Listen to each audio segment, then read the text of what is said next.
Good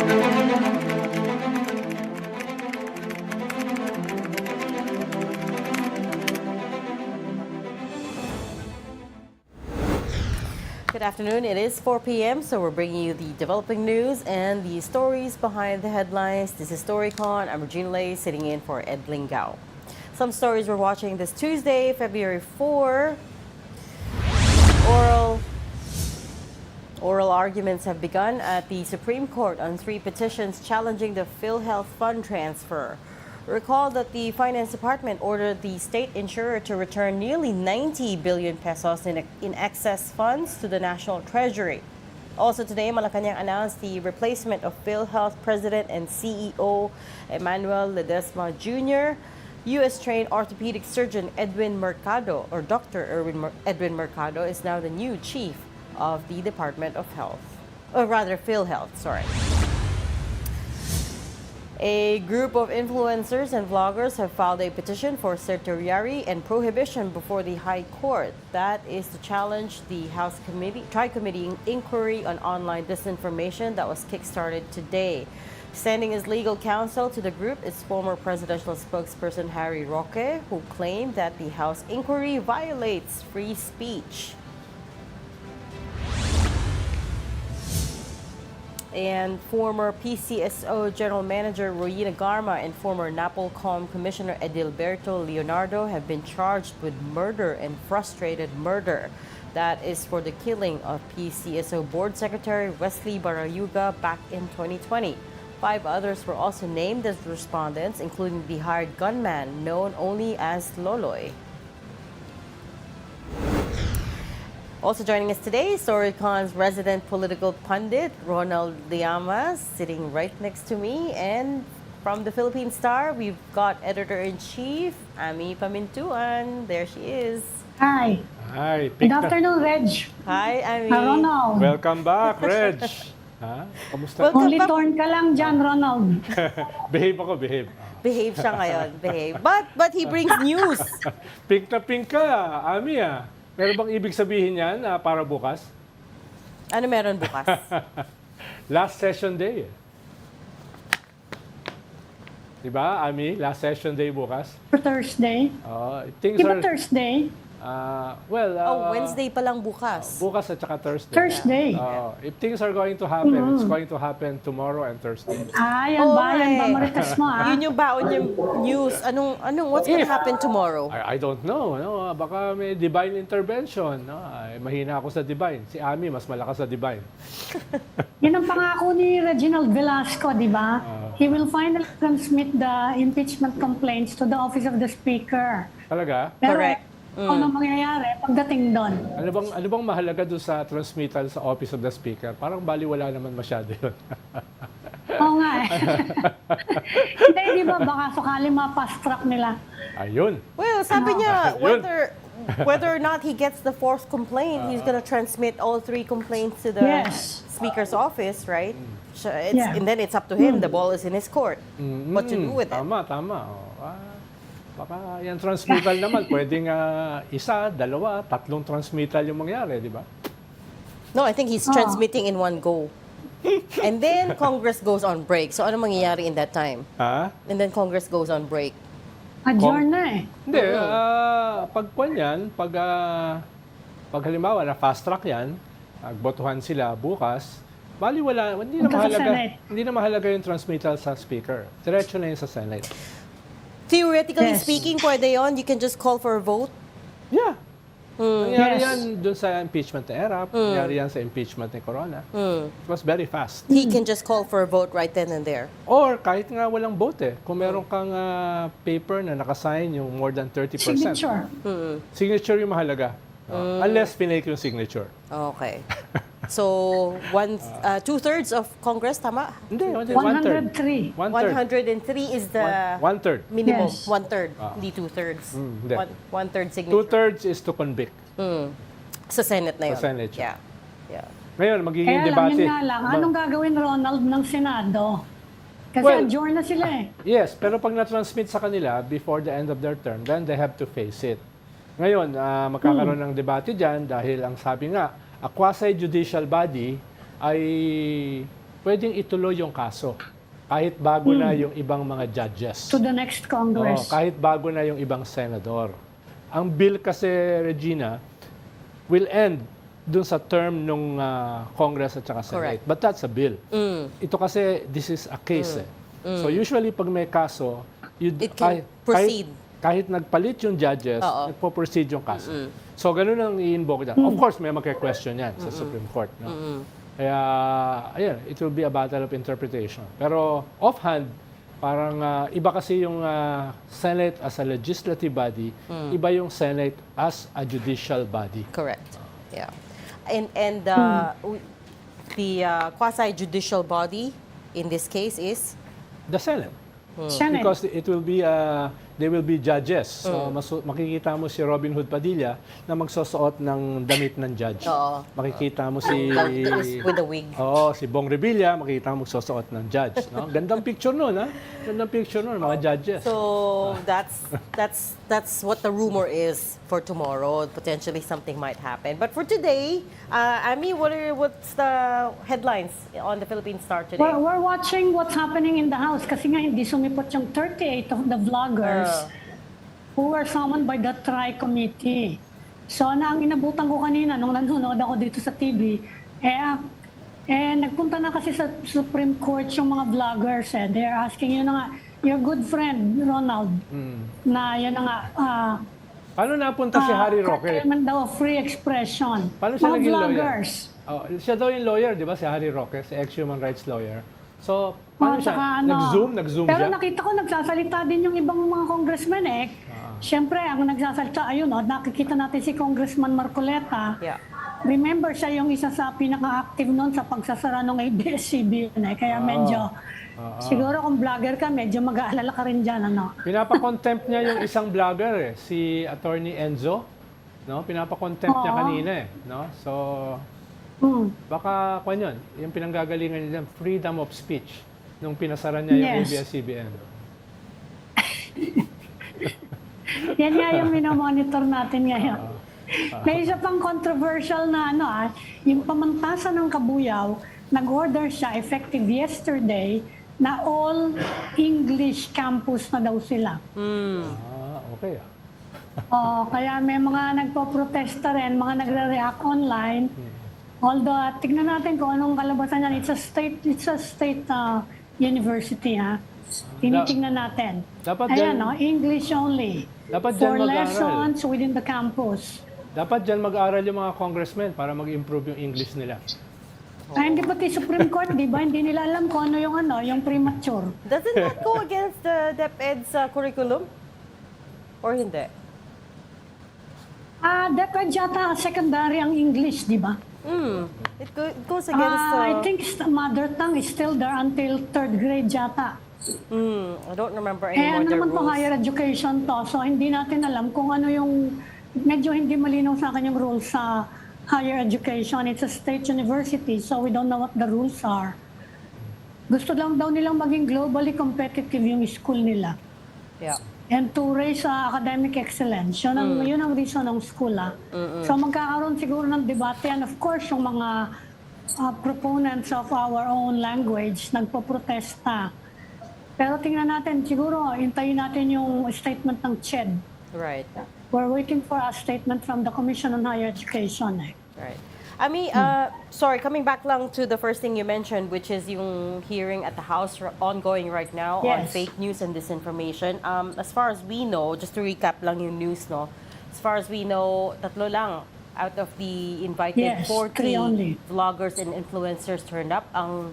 The only ones that I remember are Malutikia, si Mark Gamboa, and Attorney Enzo. That's it, Attorney Enzo. I almost forgot the third. Malutikia, by the way, says she's not a vlogger and she's also not a DDS. That was in her opening statement. Sabi niya she herself has been victimized by fake news online, that people have been trolling her. She says she's an independent political analyst and an op-ed columnist at the Manila Times. She says she's not a vlogger. There are a few, during the hearing, and it's still ongoing, as we said, there are a few eyebrow-raising moments. For instance, when Congressman Marcoleta said that there is no such thing as the WPS. And I will quote him, sabi niya, "There's nothing as West Philippine Sea. Wala po yun. That is a creation by us. Sa totoo lang po, kahit nabasahin mo yung ating mapa or what, there is no West Philippine Sea."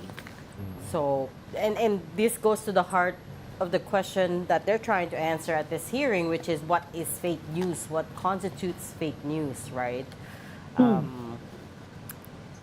There's no such thing as West Philippine Sea, though. Ikaw, I don't know what to do with that. Anong tingin mo doon? Well, na-approve yan in a resolution sa Congress more than 10 years ago. No, in a resolution. The renaming ikalawa, of that part, by right? naming of that part. At saka, tayo naman ang magpapangalan nun eh. No? Hindi naman yung mga dayuhan, hindi naman yung mga multilateral bodies. Kuha natin yun eh. That's our call. No? Ngayon, kung tatawagin West Philippine Sea... natin yun, di ba, Ronald? Yung West Philippine Sea, hindi naman the entire South China Sea. It's only yung natin, EEZ. yung... EEZ. Yung EEZ lang natin, our exclusive economic zone. Na ibang, Yun lang naman yan. na ibang tawag ng China sa ating EEZ. So we really have to name it according to our terms. Dahil ang kiniklaim ng China, kanila yan, at binigyan nila ng sarili nilang pangalan. No? Unless, yun ang ini-invoke ni Congressman Marcoleta, yung tawag ng China sa ating EEZ. Now, why would he do that? I mean, okay, Kasi di ba yung dagat din between Japan and China, ganyan din yan. Yes. Kanya-kanyang pangalan siya, di ba? the Japanese call it Senkaku. Yes. Yung mga islands there, Senkaku Islands. The Chinese call it... Yes. Natawa nga ako Yeah, dahil nung nag-file tayo ng case sa UNCLOS, ang argument ng China na hindi dumalo doon sa UNCLOS hearing, kaya nga siya South China Sea. Ay, Chinese nga yun. So, okay. ang pinakita namin are the maps of China na hindi sinasabi na itong ating EEZ ay kanila. Right. Ang proof na pinakita namin are their own maps ng Ming Dynasty, Yes. etc. Wala pa nun. Oo. That was a very recent claim. Yes, Yeah. yes. Itong, A few decades ago lang. Actually, ang unang nag-claim niyan was Taiwan. Nung humiwalay sila sa mainland. Ang tawag nila yung 11 dash line. No? Tapos, nung 1960s, 1970s, kinuha ng mainland China. Ginamit nila for their own. Pero ang nauna talaga niyan, Taiwan. Na yung 11 dash line. Before pa the Philippines' own map, the Murillo Velarde map, meron na nun. Hindi, yung Murillo Nandun Velarde na yung map, Baho de yun eh. Masinloc. Oo, panahon pa lang Kastila yun eh. Yeah. Oo. Nandun na yung Baho de 1890. Masinloc. Nung humiwala yung Taiwan sa China, nung 1940s, sila yung nagdeklara first ng una na ito ay 11 dash line na kanila ito. Right. No? Tapos, ginamit siya ng mainland China, Communist Party government. After To more stake the claim on to that side. Yes. Pero tahimik lang sila. Oo. May claim sila pero pinapabayaan lang nila yung iba na mangingisda dyan. It was only in 2012 na pinaalis nila yung mga iba. Vietnamese, Taiwanese. Under Xi Jinping. Oo. Doon lang. Pero yung Deng Xiaoping government, okay lang. Bahala kayo dyan. Ito yung claim namin pero hindi namin kayo papaalisin. Yeah. Yes. Yung Murillo Velarde map, nandun yung Scarborough. Yes. That's a British name eh. Yeah. Oo. Nandun yun, gano'n na katagal yun. Saka, Ronald, yung Indian Ocean, di naman kiniklaim ng India. Oo nga. Diba? Good point, Amy. Oo nga. Saka kung susundan natin yan, di tama si Donald Trump. Tatawagin niya yung Gulf of Mexico na Gulf of America. Gulf of America. Actually, Baka nga tawagin niya doon sa mapa nila. Actually, ang mga unang natalo sa UNCLOS ay US versus Nicaragua. Yes. Yung ating legal team, yun yung nagpanalo ng claims ng Nicaragua against the US. No, doon sa kino-contest na mga dagat nila in between US and Nicaragua. Kaya medyo familiar ang US dyan sa mga claims na ganyan. Natalo sila. I mean, now he wants to claim everything, right? He wants including Greenland. Pati Panama Canal. Yung Greenland, napakayaman sa mineral resources. Oh, is that why? Yes. Is that why the America wants it? Yeah, katulad Okay, ng West tell Philippine me. Sea. Dahil yung aquatic mass sa coastal area ng China, ubus na eh. No? Tapos, na-discover ng China, ang daming mineral oil at saka natural gas deposit sa ating EEZ. Kaya hindi nila bibitawan yan. No? Ako, pupusta ako dyan kahit anong gawin nating diplomatic protest. Hindi nila, kailangan nila yan for their own industry, for their own manufacturing, for their own country. Yeah. And then, Ronald, ang US hindi member ng UNCLOS, ha? Hindi. Ang China Not a member. member of the... Ang China member. oo. No? China is a member and yes. ratified the treaty. Kaya dapat binding yan Ang ibang bansa sumusunod yan kapag meron Well, for the same reason, they're also a member of the. Are they a member of the ICC? No. Okay. Pinirmahan ng The presidente. World Trade Organization, sumusunod sila. WTO. Yung ICC, pinirmahan ng presidente, si Clinton, pero hindi na dumaan sa proseso ng Senate. Yes. Kaya ang claims nila, hindi siya official yung membership. Pero ang US kasi, dahil superpower siya, pag mayroong decision yung ICC na pabor sa kanila, halimbawa, yung kaso labang kay Putin, supportive sila. Pag yung kaso is against sa ally nila, katulad Like ni Netanyahu, Israel. Yes. galit sila. So, ganun ang superpower. No? Ganun kami. No? Wala kaming pakialam sa mga multilateral. Depende kung ano yung papabor sa amin. And actually, that's a worry right now. Baka i-defund nila yung ICC. Because ICC went after Netanyahu, right? Well, dahil hindi naman sila miyembro. Hindi naman sila talaga nagbibigay. But they might sanction the ICC daw. Ayun, yun ang dati pa nila tinethreaten yung ICC dahil kinasuhan sila dun sa Iraq War ng mga human rights violations. Kaya galit sila sa ICC. Because of the Afghan War at saka yung Iraq War, yung mga violations ng human rights ay nag-take notice yung ICC. Doon sila galit. At saka, of course, yung mga violations ng human rights ng Israel na main ally ng US. Pero pag si Putin ang kakasuhan ng ICC, all out sila. Meron na nga, di ba? Meron din We don't know that. It might change under Trump. Because Trump says he's friends with Putin, diba? We know it might change again. The world will change under Trump. The world is changing under Trump. Like, Changing na. This is day 12? Mag-uusap daw sila ni President Xi. Yan yung latest news. Trump has set a meeting or maybe a conversation with President Xi Jinping. So tingnan natin kung ano yung kalabasan. Nag-impose sila ng 10% tariff sa Chinese products. Sinagot sila ng China ng 75% tariff. Siyempre, nasagot siyang mga yan. Diba? Nag-impose sila ng Hindi naman 75.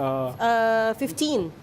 Hindi, depende kung depende kung anong products. Yeah, on coal it's about 15, LNG. Yung sa mga yung mga food products ang in-impose nila is 75%. Yes. Doon sa Canada, nag-impose sila ng 25. Pero ang ginawa naman ng Canada, nag-threaten silang putulin ang oil exportation sa US. Ang oil ng US, 60% nanggagaling sa Canada. And the entire oil industry ng US, yung processing ay naka-pattern o nakahulma based sa heavy crude oil ng Canada. So they cannot change that overnight. No? Kaya malaki yung implication ng threat ng Canada. Well, as the strap says, they paused all of the trade wars, right? The tariffs war. I don't know. Maybe this is part of the strategy. Maybe he said, okay, let's make a deal. Pero it's like, as he calls it, it's the opening salvo to negotiation, right? Kung nabasa niyo yung libro niya, The Art of the Deal, yan yung laman. Yan talaga yung style niya. Yes, I-disrupt niya, tataob niya yung lamesa, tapos babalik sa lamesa, medyo ang tingin niya, maso-soften na yung kaharap niya. Yun ang tingin niya. Pero dito kasi hindi na-soften Nag-strike back. But then they did come to the table and negotiated something. So in a way, you can also argue it's kind of effective. Yes, pero kakainin niya yung sinabi niya. No? Dahil laki nung, kahit yung mga kalaban niya at saka yung kanyang base, sisingilin siya. Sabi mo, ganito ang gagawin natin. No? So, kanya na, two-edged yan. Hindi yan ganun ka, yung art of the deal, baka okay yun sa business. Pero ngayon, presidente ka na No? But that's how he negotiates, Sisingilin ka na ng mga kasama mo. Sabi mo, i-deport mo yung mga ganito. Tapos natigil. Sabi mo, make America great again. No? Canada did commit $200 million to reinforce the border. Yeah. Para to curb the illegal migration. So in a way, that's one point for Donald Trump, Pero, right? Hindi, pero mukhang ang ginawa ng Canada yon para yung mga aalis sa US hindi makapasok sa Canada. Mas yun yun eh. Nung nag-threaten ng deportation, maraming mga immigrants Wala naman siguro going sa the Canada. other way. Ang ganda-ganda ng Canada eh. Tsaka mas receptive ang Canada sa Welcoming sila migrants. sa immigrant. Mas welcoming yung Canada sa immigrant. Yes. Imagine mo kung lahat ng mga illegal sa US lilipat sa Canada. Yan lang nga, baka masobrahan sila doon. Kasi maraming Pilipino dyan sa Canada because nga of the openness of their immigration policy. Halos walang illegal sa Canada. Yeah. Pag nakapasok, Actually. madali They're kang welcoming maging legal. Because they had the pathway before. But I hear they're tightening it now as well. Parang we're in an era now wherein a lot of these countries have begun tightening borders That's again. the purpose of the tightening. Yeah. 200 million. Mas hindi yun yung... Mas hindi yun for the Canadians to get out. Oh. We have to talk about another story, which is the arrests of former political detainee Regina de la Cruz. Anong nangyari doon? Ronald, brief us in. Well, last Sunday, 10 a.m., si Regina de la Cruz, who is a party list nominee ng isang party list na nakapasok sa Kongreso, ngayon ay tumatakbo ulit. Siya yata yung number 3 nominee. Ay biglang may narinig silang putukan sa labas ng bahay na pinanggalingan niya, tapos bigla siyang nawala. Tapos nung tinatawagan siya, ay nagre-ring lang yung phone niya. So, concern yung kanyang pamilya at yung kanyang mga kaibigan ano nangyari sa kanya. Eventually, to make a long story short, inabutan siya sa Manggahan Police Station na nakakulong. No? Inaalam nila ano yung dahilan. Ang sabi ng mga pulis ay magsaserve sila ng warrant, tapos nung magsaserve sila ng warrant ay tumakbo si Lejun at hinabol nila, inabutan nila sa Pasig at maraming tao na rin nandun, hinuli nila. No? Pero ang sinasabi naman ni Lejun... It's an ambush. Yes, dahil dati siyang political detainee, tapos naka-plain clothes sa may barel, ang una mong iisipin, you're being ambushed. No? Kaya kumari pa siya ng takbo, nabunggo niya yung motorsiklo na nakasakay yung isang pulis. Sa ospital pa ngayon. So, ganun na nangyari. Initially, ang sabi ng pulis ay may 1992 case daw siya nung panahon pa ni Popoy Lagman. No? Napatay na ngayon, yung dating head ng Alex Bongcayo Brigade. About murder case na parang lahat yata sila ng miyembro ng ABB ay kinasuhan. Not necessarily yung talagang bumaril. No? Right. It's a generic case. At ngayon, parang binabawi yata ng pulis na hindi yun yung dahilan. Ngayon, ang sinasabi, illegal possession during a gun ban. At saka physical injury sa pulis na humarang. But that's just the formal charges. Yan lang yung formal charges, right? Yes. So wala na yung... So what's the real... Yung unang argument kasi nila, they're serving a warrant. Pero malabo yun 1992 case, a warrant, no? Lalo na, pumasok na sa political settlement yung grupo nila noong 90s. Yung mga kumalas yan sa Communist Party of the Philippines, at tawag dyan, RPA-ABB. Tapos since then, ay nagkaroon na ng political settlement. Kaya meron silang safety pass yung mga yan. No? Kaya hindi ko alam kung paano mangyayari dyan sa kaso na illegal. Dahil ang sabi niya, yung baril na pinlant sa kanya ay hindi kanya. Yung baril na sa kanya ay lisensyado at nasa bahay. At meron pa yun. He's claiming the police planted a gun. Yes. Okay. Na yung baril niya nasa bahay at yun ay merong papeles. No? Kaya hindi natin sigurado saan naabot yan. Pero ayun nga, dapat itong mga ito na pumasok na sa fold of the law at tumatakbo pa sa Kongreso. Katulad ni Congressman Paduano. Magkakasama yan si Congressman, RPA-ABB yun si Paduano, na ngayon ay very active sa Quadcom. Yan yung mga magkakasama dati. No? Ibig sabihin, dapat nga ipagmalaki mo na yung mga dating rebelde ay pumasok na sa mainstream. Yeah. At ito ay nandito na ngayon sa constitutional democracy. Pero pag ganyan yung mangyayari, yung babalikan mo sila, baka mag-collapse yung dating peace talks, political settlement na naayos na. No? Yun yung... Kaya hindi ko alam kung paano yung magiging sampahan ng kaso rito. Ang claim niya ay, ang sabi daw ng pulis, nagpaputok siya ng barel, pero hindi siya pinaraffin. You're right. Pero hindi siya pinaraffin test. No? So, where's the paraffin test to prove na siya ay nagpaputok ng barel? Tapos yung pinlan sa kanya ng barel ay isang bulok na 45 caliber. Sabi niya. But you're right, the PNP has come out with a statement saying, no, it was not an ambush, he tried to run away. Yes. And yun nga. Pero yung dahilan na isa-serve nila yung warrant, wala na yon. So what was the purpose of that? Bakit siya huhulihin? Paano? Ngayon, ang kaso na was yung after the fact na illegal possession at saka yung binunggo yung police nung siya itatakas.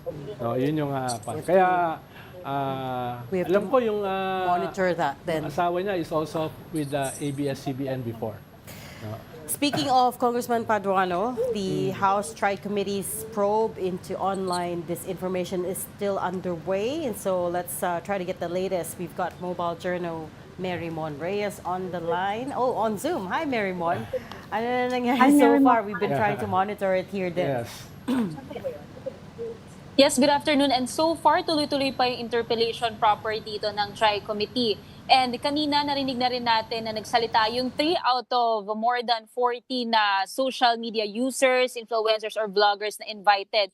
And isa sa mga napag-usapan dito is hopefully sa next na magiging hearing ay sana nga raw either number 1, magkakaroon ng constitution na professional o maalam, pero hindi raw sana vlogger para mas mag-guide yung legality or yung legal aspect pagdating sa policies or regulations na gustong gawin na ng Kongreso. At the same time, isa rin sa pinakahinahanap, bukod kasi doon sa over 40 na inimbita na vloggers, inaasahan kasi natin supposedly ang Google, Meta, TikTok, or YouTube or other huge platforms na may representative na pupunta. Pero ang nasabi ni Representative Dan Fernandez, silang mga inimbita so far for TikTok, nasa briefing sila noong last time pero for the hearing today, hindi raw sila available. So hopefully daw on the next scheduled hearing ng TRICOM is pupunta or may representative na ang TikTok. As for Facebook Philippines, ang pinaka nasabi daw sa TRICOM is wala silang rights to somehow show up or to represent Facebook kasi they don't have the control to operate or host Meta. Pero yun nga titignan daw nila na by the next scheduled hearings, baka magkaroon ng way to invite either a representative or a spokesperson from Meta. Same goes din with Google and YouTube to check nga kung paano yung magiging regulation or content moderation na measures na gagawin. Lalong-lalo na napaparating na raw ang election and the campaign season is nearing. So yung spread of mis and disinformation, hopefully nga raw malabanan ito ng maayos. And kanina nga lang din, nagkaroon ng konting sagutan itong si Representative Rodante Marcoleta at saka itong si attorney, yung isa sa mga naimbita, si Enzo Tomotorgo.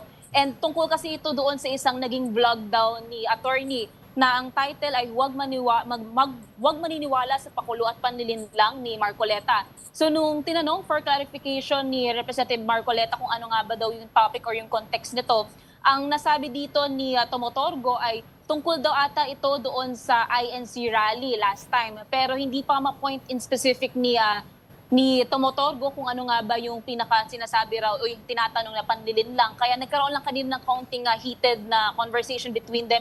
Kaya nagkaroon ng momentary suspension for the hearing. As for the contempt na gusto sanang isight ni Marcoleta dito sa nagsalita na si Tomotorgo, hindi ito mapupush ng TRICOM dahil hindi naman part ng kahit na anong committee dito sa TRICOM itong si Marcoleta. And so far, tuloy-tuloy pang interpellations ngayon and we're hoping na by the next scheduled hearings, hindi lang yung mga mula sa digital platforms ang pupunta, meron na rin daw iimbitahan pa na either vloggers, bloggers, influencers, and potentially from surveyors and even broadsheet papers. Marymon, anong paliwanag ng 38 na hindi dumalo kung bakit hindi sila nakadalo?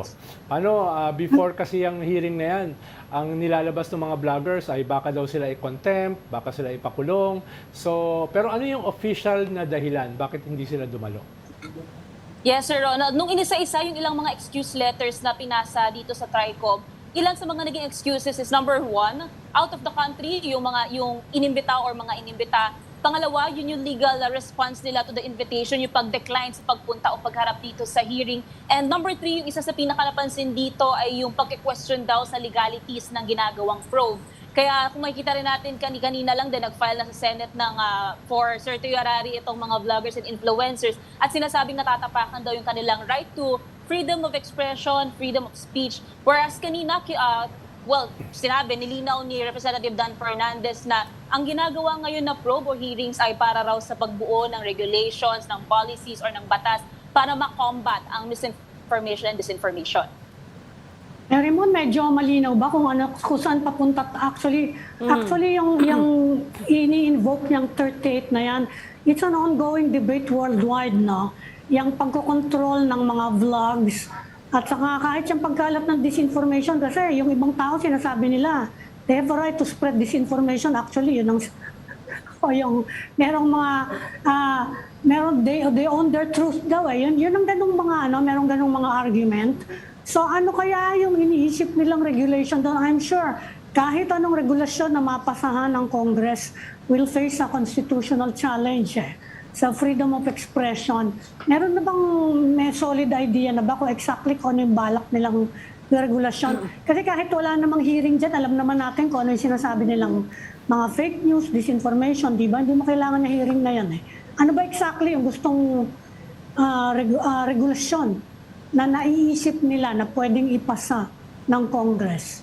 So for Ms. Amy, ang narinig natin kanina is naghahanap sila ng pinaka-content moderation framework na magagawa sa lahat ng klase ng platforms, ng media platforms. So that's possibly for print, pero especially and specifically for social media, online and digital platforms. Yung ilan din kasi sa mga resource persons kanina ay nanggaling sa academe, from government agencies, at the same time sa independent media outfits. Even may groups din ng fact checkers na pinorward nila or shinare nila kung paano nga ba nila kina-quality proof o yung kanilang measures to ensure na lahat ng nilalabas nila na fact checks, na articles, o mga storya ay backed up with information and research na ginagawa. And isa sa pinaka-napansin nila dito, ang kailangan daw talagang maboost is media information literacy and yung pinaka-alertness and awareness ng mga tao. Since hindi naman daw lahat ay maalam pagdating sa technology with the rise of AI. So nakaka-produce na raw ito ng deepfakes which victimize a lot of people, especially yung mga hindi aware or knowing sa technology.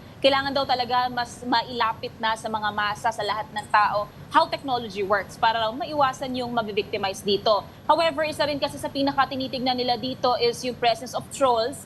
Kumbaga nagkakaroon ng systematized or organized way of spreading wrong information or false information, and kailangan din nila itong maatake without curtailing yung sinasabing freedom of speech and freedom of information and Marymon, expression. on a different note, meron ka bang ibang nararamdaman dyan sa Kongreso? May nakikita ka bang papel na umiikot? Dyan. Ako lang naman, innocent question. May balita si Ronald meron ka ba dyan, meron ka bang nababalitaan dyan na walang kinalaman dyan sa hearing na yan? Nang Sir Ronald, so far wala pa. Simula nung paglabas natin hanggang dito ngayon sa labas mismo ng building, so far wala pa tayong nakikita. Though may nakita lang ako kaninang paper na lumilibot.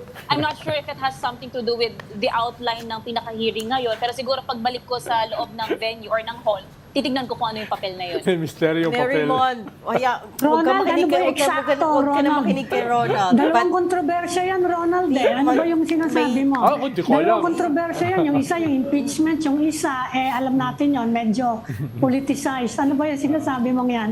Hindi ko nga alam. Kaya ka nagtatanong ako, Ami. Ikaw naman. Ayun yung tatanong sabihin. nga ako Ayun yung sabihin. All we know is that it might be happening tomorrow. So we'll let you go for now. Thank you so much for that recap, Marymon Reyes, reporting from Thank you, Congress. Marymon. Thank you. You are watching Storycon 1 News. We just need to take a quick break. We'll be right back. Stay with us. This is the Story Conference Group or the Storycon Group.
Welcome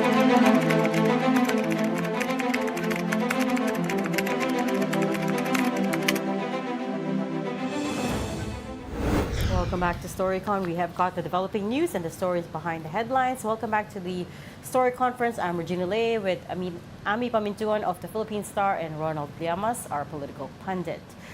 Joining us now is also public health advocate and former PhilHealth head executive staff, Dr. Minguita Padilla. Welcome to Storycon, Doc. Thanks for joining us.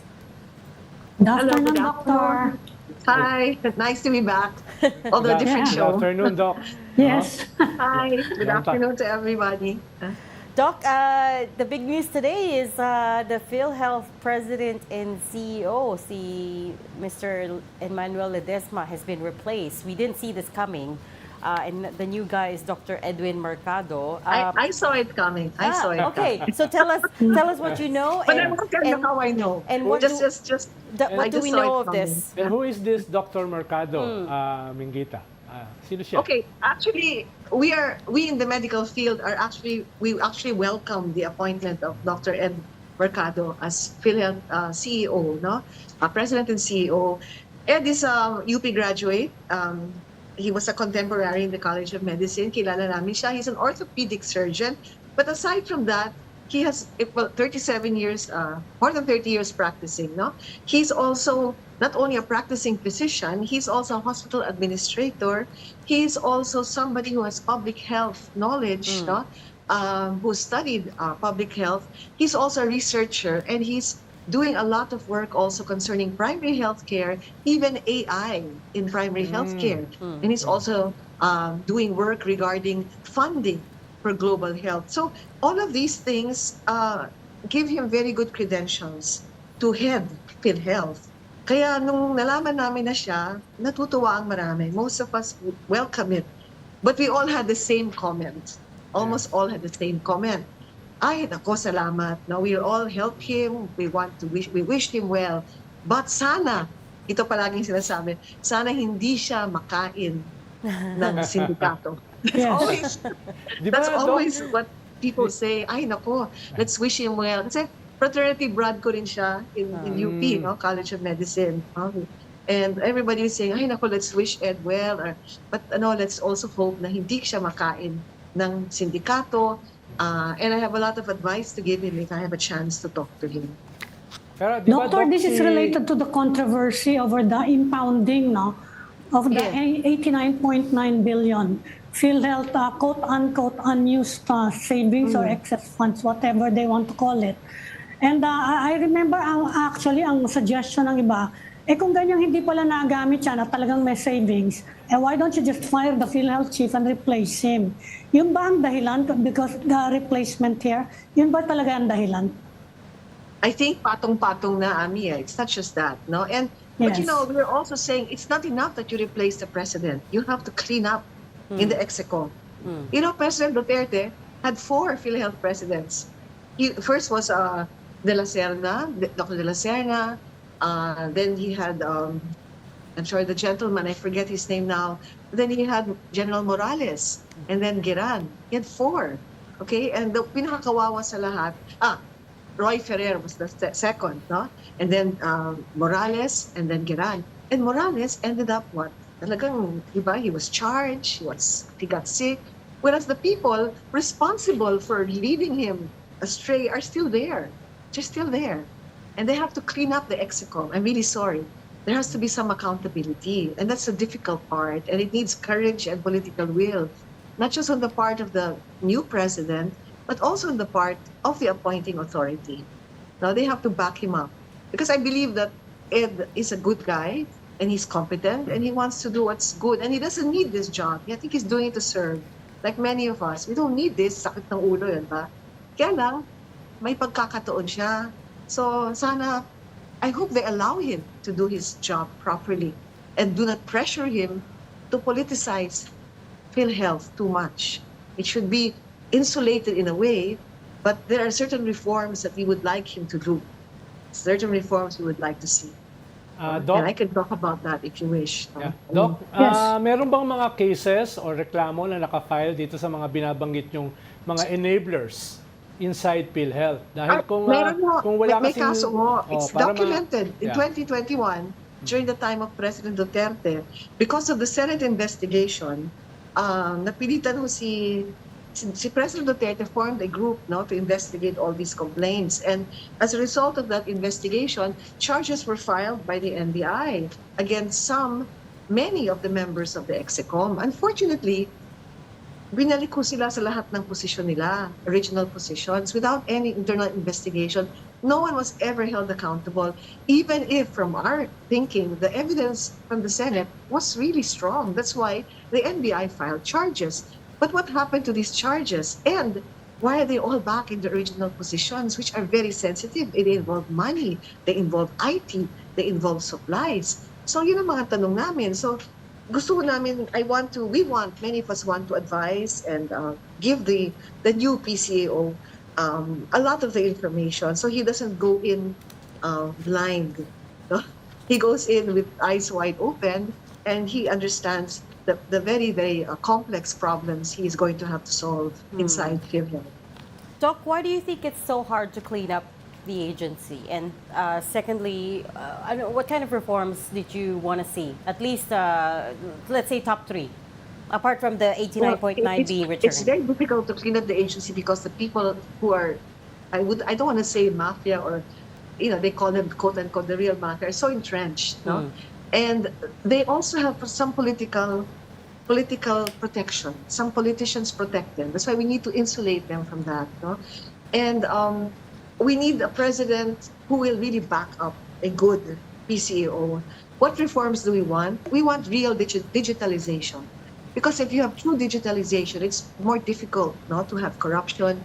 It's easier for hospitals and PhilHealth to have their records reconciled. You don't have PhilHealth saying, nabayaran na namin yung ospital. The hospital say, wala pa kami natatanggap. Hindi nagkakatugma, hindi nag-uusap ng mahusay. Plus, you will know kung may pumapasok talaga sa treasury or wala.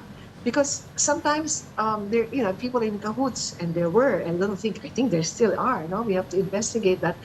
Yung mga premiums ay hindi pumapasok sa treasury. If you have a good system, then it's more difficult to do that. No, and then it should not be porous. Kasi right now porous. We were able to fix it before I left, but I'm sure, I don't know if it's still the same, okay? And I was told that there's a lot of resistance to really good digitalization. So there should be digitalization and accountability. As I said, those who have been doing wrong, and if there's evidence, at least an internal investigation and hold them accountable. Wala pa ho eh, no? And then maybe outsourcing of certain functions like finance, like collection and payment. It could be outsourced. We'll make it more efficient, no? And then make sure that the legal team is actually qualified. Because the PCAO in the past has been given legal advice which is a little off, and which actually got them into trouble. So marami ho. Then I have some advice also. The PCAO, choose the right advisors who don't have any vested interest. Because I've been there, I know that if you are clean, if you're competent and clean, and if you resist the temptation of falling into the pit, some people will try to destroy you by leading you astray, by tricking you into doing something that's not quite right. And government service is a little different from private, and there's so many there's so many dangers along the way. So he should really get the good advisors and a good legal team as well.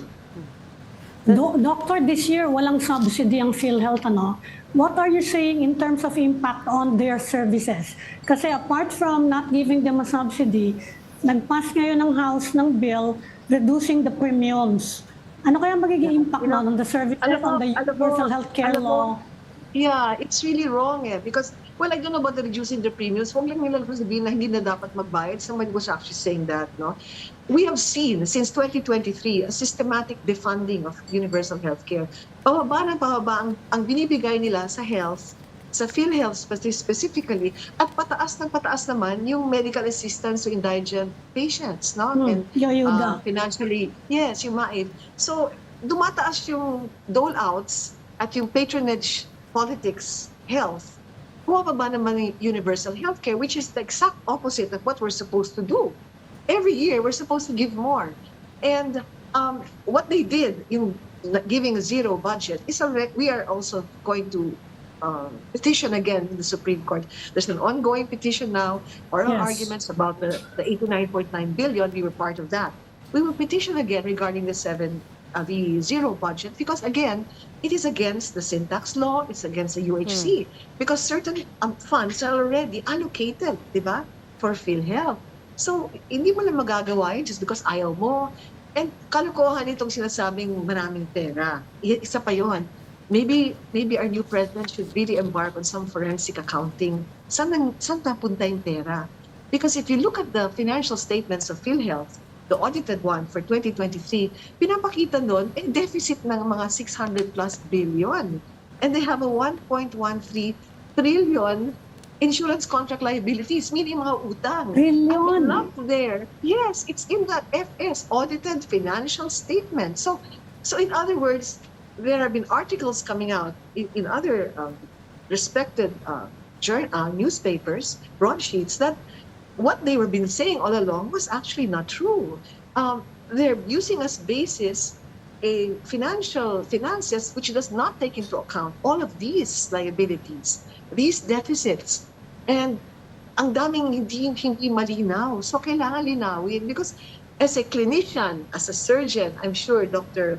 MERCADO will agree, you cannot solve a problem unless you first diagnose it and face it and admit there's a problem. Because all this time, when we were all shouting foul, we were all shouting, teka, maapektuhan yung benefits, no?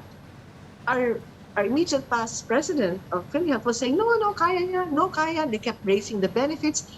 But still, the hospitals are afraid because many of them, okay, you raise the benefits, so we have to deduct more. But you're not paying us. You see, there's so much bravado, but the hospitals are also suffering. So Dr. MERCADO knows this firsthand because he's an administrator. So we are very, so he's in the trenches, ika nga, no? It's not just theoretical. He knows what it's like to be on the receiving end of PhilHealth policies. So we're hoping that he will be, he will do the right thing, but we also need to help him, and we're hoping that PhilHealth will be, in a way, insulated. If they're doing the right thing, they cannot be under the mercy of politicians, who threaten them. Unless you do this for me, unless you do that, mahihirapan kita, tatanggalan kita ng pondo, yung mga ganon. Dapat ma-insulate yung health. It should be above politics. And we're hoping that the president will also say one day, lay off health. On a different note, Yun Doc lang gusto namin Minguita. marinig talaga. On a different note, Doc Minguita, ano yung update nyo sa Supreme Court hearing on PhilHealth funds? Actually, I could not go kasi galing ako sa Isabela, no? Okay. Wala pa akong narinig na feedback. I'm not sure if it's still ongoing. Ongoing. But as soon as It's ongoing. Yeah. It's ongoing, so I cannot get any feedback until after the Right. oral argument. Right. So mamaya natin malalaman. So But Doc, i-update ko ang lahat, even through my page. I always update. So but Doc, I still don't know. coming back to your point about si Doc MERCADO, no, he's going to be, it's not just within his own agency now. He's going to be up against other government agencies. Kasi, for instance, the Finance Department itself said just yesterday that their accounting, their assessment of PhilHealth's excess reserves is not wrong. They said the revenue and expense recognition are faithful, may excess reserves talaga. That's why they ordered the transfer of 89.9 billion. So the point being, si Doc MERCADO, the new PhilHealth CEO, is going to be up against other government agencies Like as DOH. he tries to clean up, and DOH as well. DOH. Right? So Another DOH UP is also graduate. maintaining that Another same UP line of the graduate yun, Department Doc of Minguita. Finance, isn't it? Actually, actually, they sit on the PhilHealth board. It's very difficult. As I said, it's a very complicated and complex and difficult position he's in. Because many of the people, some of the people who actually facilitated the transfer of PhilHealth funds and who did not complain when they were defunded and given a zero budget are part of the board. And yet, we cannot deny that we have a copy of the audited financial statements of PhilHealth, audited by COA, and it's clear that they're not wallowing in money. They have a 400 plus billion reserve fund, which is mandated by law. They have to have like 2 years reserve. Now they can invest that. But aside from that, they have a 630 plus billion deficit. because of their insurance contract liabilities of 1.12 trillion. It's all in the FA. So how do they explain that? How will they explain that to the people now? No? So parang a lie said 1,000 times, becomes the truth. No? But we have the evidence. We have the documents. Yeah. So ang hirap i-reconcile. It's going to be a massive challenge for him, and we definitely wish him well.